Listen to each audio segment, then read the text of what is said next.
आप सबका स्वागत है मेरे दोस्तों।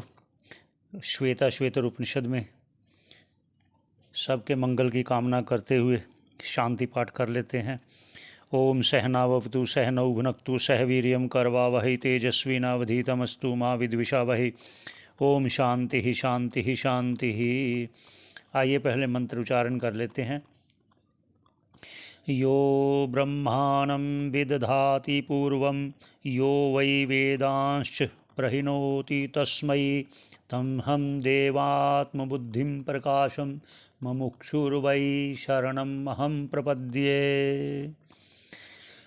भाष्यकार जी क्या कहते हैं उस पर चर्चा करते हैं। ये इससे पहले ये है कि जो भी अब तक कहा गया है सभी वेदों का सार भी कहा गया है आत्म तत्व को जानने के लिए, और वो पहले कैसे किसने किसको दिया, उपदेश किया, और फिर उसकी महत्वता उसका महत्व बताते हुए आगे क्या कहते हैं उस पर चलते हैं।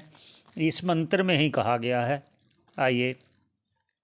यो ब्रह्मांडम, जो परमात्मा, जो ईश्वर, जो सर्वव्यापक ब्रह्म जो है उसने, ब्रह्मांडम अर्थात जो ब्रह्मा है, हिरण्य गर्भ है, सूक्ष्म सृष्टि जिसको कहा गया है, महतत्वादि है, इसकी पहले उन्होंने सृष्टि की। विदधाति पूर्वम, सबसे पहले इनकी सृष्टि की।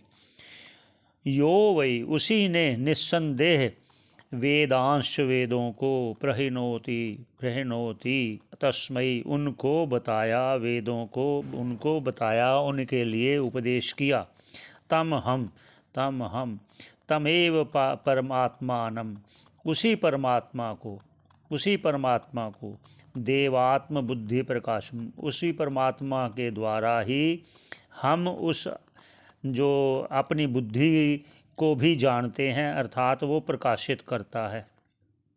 उसी परमात्मा को मुमुक्षुर्वै, हम मोक्ष की इच्छा करने वाले निस्संदेह उसी परमात्मा की शरण ग्रहण करते हैं, प्रपद्ये ग्रहण करते हैं। कौन? अहम मुमुक्षुर्वै, हम मोक्ष को चाहने वाले उस परमात्मा की शरण ग्रहण करते हैं।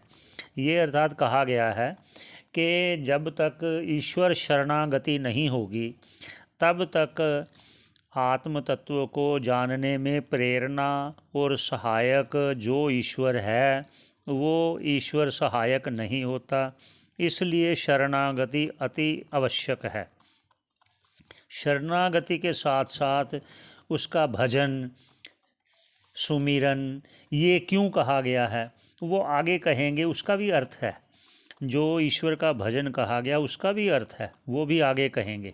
तो आगे के मंत्र में फिर कहेंगे जिस ईश्वर की हम बात कर रहे हैं, जिसने इस ब्रह्मा को भी बनाया, इस सृष्टि को भी बनाया, उस ईश्वर, उस परमात्मा, उस आत्म तत्व, उस ब्रह्म का आगे वर्णन करेंगे वो कैसा है, एक बार पुनः करके फिर उसके लिए कहेंगे कि भजन क्यों जरूरी है, भजन क्यों आवश्यक है। उसके लिए भी चर्चा स्वयं वेद करेगा, स्वयं श्रुति करेगी कि उसका भजन क्यों आवश्यक है, उससे फ़ायदा क्या होगा। पुनः पुनः कह रहे हैं कि कभी भूल जाता है श्रोता तो वो भूले ना।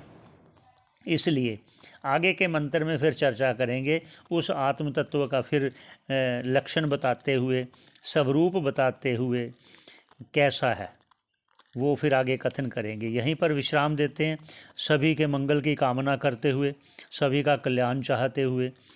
आशा करता हूँ सभी स्वस्थ होंगे, और आप श्रवण कर रहे हैं इसलिए आपका पुनः पुनः धन्यवाद। आप बहुत भाग्यशाली हैं जो ये शास्त्रों का श्रवण कर रहे हैं। आपका पुनः बार बार बहुत बहुत धन्यवाद। श्रवण करने का। आगे मिलते हैं।